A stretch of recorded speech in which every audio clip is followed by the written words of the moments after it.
부동산 와이드 시간입니다. 지난 24일 정부가 4.1 부동산 종합대책의 구체적인 후속 조치들을 발표했습니다.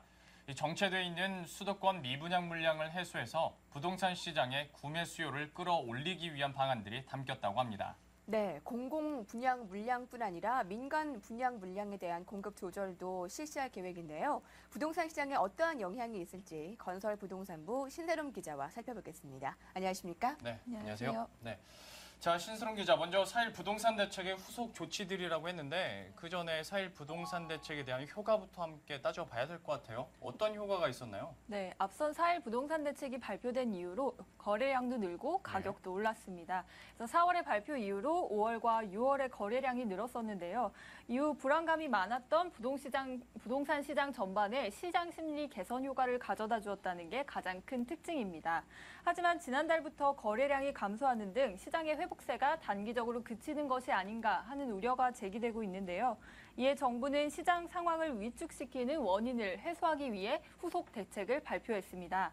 무엇보다 4.1 부동산 대책의 기조를 유지하면서 효과를 극대화할 수 있도록 공급 물량을 축소하는 방식으로 발표가 됐습니다. 네, 그렇다면 말씀하신 대로 이번 발표의 주된 내용은 공급 물량의 축소라는 건데요. 어떻게, 얼마나 축소가 되었다는 내용인가요? 네, 이번 발표에 따르면 우선 수도권에 과잉 공급된 물량이 매우 많았다는 것을 알 수 있습니다. 네. 그래서 시장 과열기에 개발이 추진되었던 공공 부분의 개발 사업의 경우 시장 수요와 사업 진행 상황에 맞춰서 조정이 불가피하다는 결론을 내린 건데요. 이에 사업이 진행 중인 지구는 공공 분양주택 비율을 줄이거나 연차별로 사업 승인 시기를 조정할 계획입니다. 이에 더해 공공분양주택의 청약 물량도 줄어들 예정인데요. 이처럼 사업을 조정하고 승인 물량을 조정하고 또 청약을 조정해서 이 세 가지를 조절한 다음에 향후 4년 동안 수도권의 17만 가구의 아파트에 대한 공급 물량을 조절할 계획입니다. 관련한 서승환 국토부 장관의 이야기를 들어보시겠습니다. 수도권 주택 공급 조절 방안을 마련하였습니다. 먼저 공공개발사업지구 물량은 LH가 추진 중인 보금자리, 택지개발지구 등의 물량을 사업 진행 단계에 맞춰 조정해 나가겠습니다. 민간 부문의 공급 물량도 조정해 나가겠습니다. 민간 건설업체가 미분양 리스크에도 불구하고 금융비용 등을 이유로 밀어내기식 분양을 하지 않도록 유도하겠습니다. 네, 이 장관의 이야기를 들어보니까 정부의 공공물량 조절뿐만 아니라 민간의 주택 공급도 좀 조절하겠다는 얘기 같은데 어떤 방법으로 이게 가능한 건가요? 네, 그간 보시면 민간 건설업체가 분양한 물량들이 수도권에 미분양된 채로 많이 남아 있었습니다. 네. 특히 파주와 용인, 김포와 영종과 같은 지역에는 수도권의 준공후 미분양 아파트가 16,000여 가구를 넘어섰는데요. 이를 전월세로 적극 활용하는 방침을 추진할 계획입니다. 우선 정부는 대한주택보증의 분양보증 심사를 강화할 계획입니다. 이렇게 되면 신규 사업 승인을 할 때 엄격한 관리가 되어서 미분양 위험이 높은 사업장은 사업을 추진하기 어려워질 계획인데요. 때문에 정부는 분양 예정인 공급 물량 혹은 미분양 물량을 준공후에 분양하는 식으로 전환하게 되면 이에 대한 건설사의 혜택을 지원하겠다고 밝혔습니다. 이에 더해 건설사가 준공후 미분양된 아파트를 전세 아파트로 활용할 수 있도록 보증제도 또한 탄탄하게 마련했는데요. 미분양 주택을 리츠가 매입해서 임대주택으로 운용하는 방안도 제시됐습니다. 관련법 개정이 필요한 만큼 이 리츠 매입 부분은 세법을 개정한 뒤에 시범사업으로 1,000가구를 먼저 시행할 계획입니다. 네, 이렇게 분양성 평가를 강화하고 민간 건설사들의 공급 물량을 제한한다면 건설업계에는 또 안 좋은 소식이 될 것 같은데 네. 정부의 이러한 정책 추진 취지를 어떻게 봐야 될까요? 네, 앞서서 발표됐던 4.1 부동산 대책이 부동산 시장의 거래를 정상화하는 데 취지가 있었던 만큼 이번 후속 조치도 거래 정상화가 바로 큰 취지라고 볼 수 있겠습니다. 우선 이번 정책 발표의 취지에 대한 서승환 장관의 말을 들어보도록 하겠습니다. 한시적 세제 지원 종료에 따른 4.1 대책 효과의 단절과 보금자리 주택 등 대규모 개발 사업으로 인한 공급 과잉 우려가 주 원인으로 공급 과잉 우려가 해소되지 않는 한 세제, 금융 지원 등 수요 대책의 효과는 한계가 있을 수밖에 없기 때문입니다.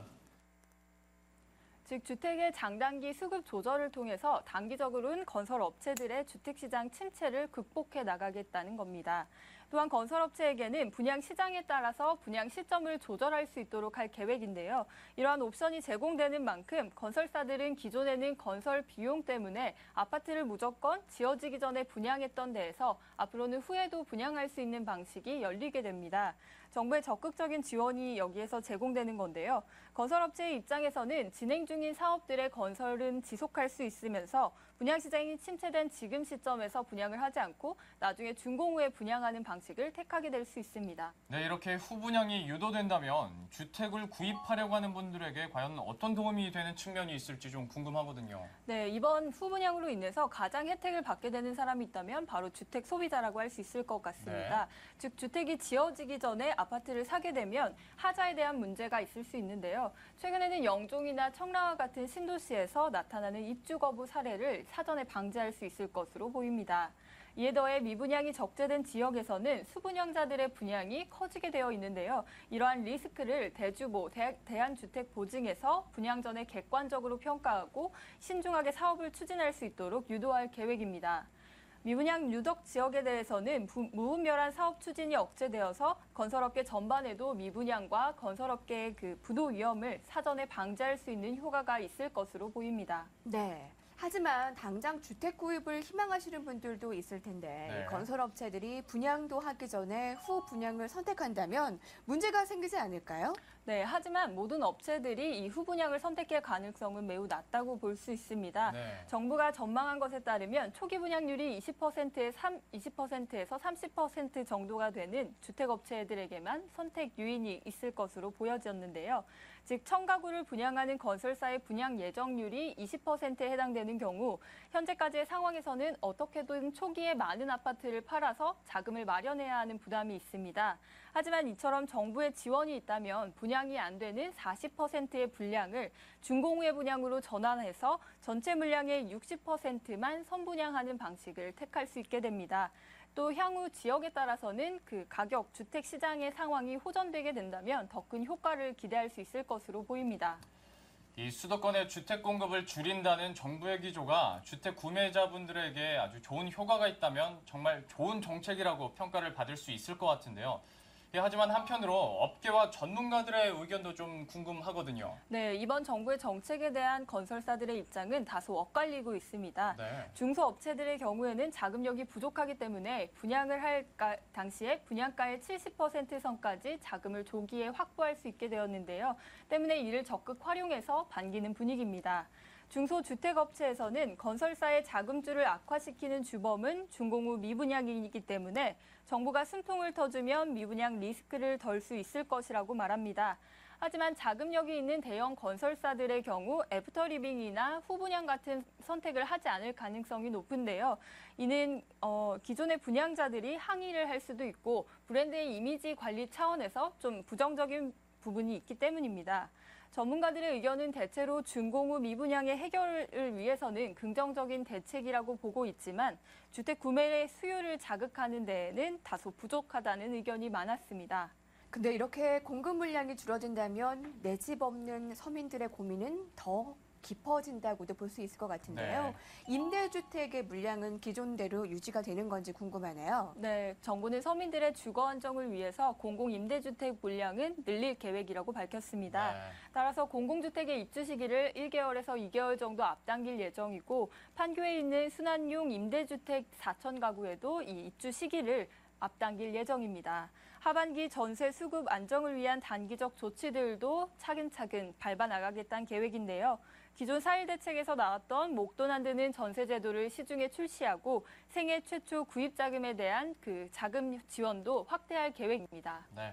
이 정부의 발표처럼 하반기에는 주택 공급은 물론 수요까지 정상화돼서 정부의 부동산 대책에 대해서 좀 긍정적인 평가들이 나올 수 있기를 기대해 봅니다. 지금까지 신세롬 기자와 함께했습니다. 수고했습니다. 수고하셨습니다.